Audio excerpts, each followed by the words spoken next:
Le port de Goma au Nord Kivu nécessite une réhabilitation afin de faciliter les mouvements des navires et des passagers.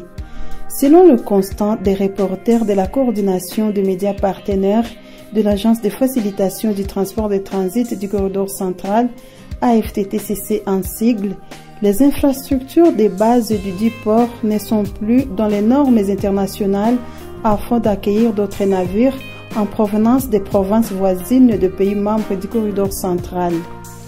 Contacté à ce sujet, le directeur de la régie des voies fluviales au Nord Kivu et au Sud Kivu, M.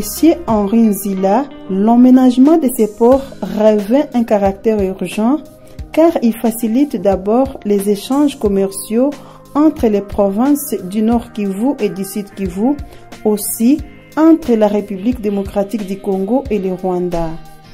Il est le terminal des marchandises qui quitte les ports de Kalundu, un deuxième port de la République démocratique du Congo, en provenance de Dar es Salaam, pour être acheminé à l'intérieur des provinces du Nord Kivu, Ituri et Chopo. Je pense que ça sera un point essentiel pour relancer la situation que nous avons vis-à-vis des infrastructures portières du Nord Kivu. Au Nord Kivu, nous avons pratiquement deux groupes, nous pouvons dire. Il y a les privés qui ont leur port et il y a l'État qui a également son port, qui est le port de la SNCC. Et d'ailleurs, nous y trouvons ici.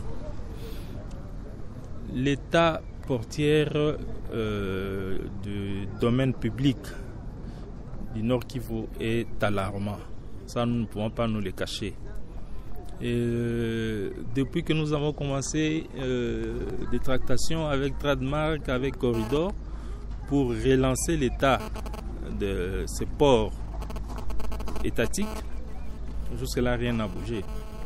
Au contraire, nous nous enfonçons. Et comme vous êtes là, moi personnellement, c'est un grand soulagement pour qu'en fait la situation soit présentée et que la situation soit prise en compte. Pour que dans des futures réunions, nous en parlions quand même. Nous en parlions. Vous voyez qu'ici, il n'y a même aucun bateau qui accoste. Ça signifie que c'est fermé.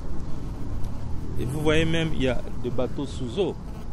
Ça signifie qu'il y a abandon total. Est-ce que nous allons demeurer comme ça ou nous allons continuer à plaider auprès des partenaires pour qu'en fait, ce port soit également relancé comme tous les autres ports? Moi, je me dis que c'est ça le terminal de la marchandise qui quitte Dar es Salaam, qui passe par Uvira, qui vient à Bukavu, ça doit se terminer à Goma. Mais à Goma, ça va se terminer dans quel port? Si ce n'est qu'ici, ça va se terminer à quel port? Alors, quand nous parlons de Kalundu, parlons aussi de Goma, parlons de Bukavu, et allons-y ensemble. Et nous demandons franchement l'intervention du corridor, l'intervention de tous les partenaires, aux instances du gouvernement, à toutes les réunions du comité national de suivi et tout, pour que ça démarre. Pour le commissaire lacustre Norbert Rogoucha, la réhabilitation de ces ports va impacter positivement sur le vécu quotidien de la population de la région et va faciliter les échanges commerciaux. Si le port est modernisé, vous comprenez que ça va faciliter le trafic. Au-delà de cela, nous pouvons même relier, ces ports peuvent relier même d'autres pays, même l'Ouganda, même les autres pays. Le trafic de ce port ici pourra alimenter non seulement le Rwanda ici, mais même l'Ouganda, même les autres, même au-delà. Ça va contribuer donc pour le corridor central ici, pour toute la zone est. Toute la zone est, ça va faciliter. Parce que plus il y a, disons, des infrastructures modernisées, plus ça attire les affaires, plus ça attire les investisseurs, plus les autres pays en bénéficient. Parce qu'il y en a qu'on produit ici, qu'on ne produit pas de l'autre côté.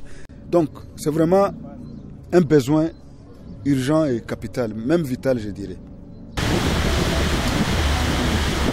Le chef des divisions de transport et voies de communication au Nord Kivu, Aimé Mohindo, plaide pour la matérialisation du projet de balisage sur le lac Kivu et pour la construction de certains ports de connexion.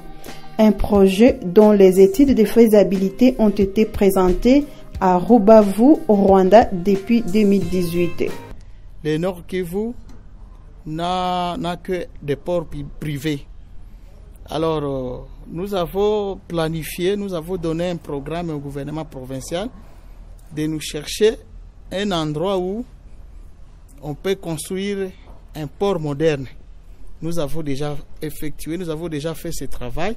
Malheureusement, on n'a pas encore envoyé ça dans l'exécutif pour que les Colidor nous appuient, appuient et cherchent les partenaires pour qu'on arrive à concrétiser, à matérialiser ces projets. Nous souhaiterons que les Colidor, comme les Colidor veulent penser à notre province, de nous envoyer ces experts-là pour qu'on s'associe avec ces experts pour faire d'abord l'étude. Parce qu'ils avaient promis au niveau de Rubavu, quand on était là-bas, ils avaient dit ils vont envoyer des experts pour nous associer et on fait ensemble l'étude de ces grands projets qu'ils souhaitaient le faire, nous aider. Mais au sud Kivu, quand même, il y a la visibilité de quelques projets.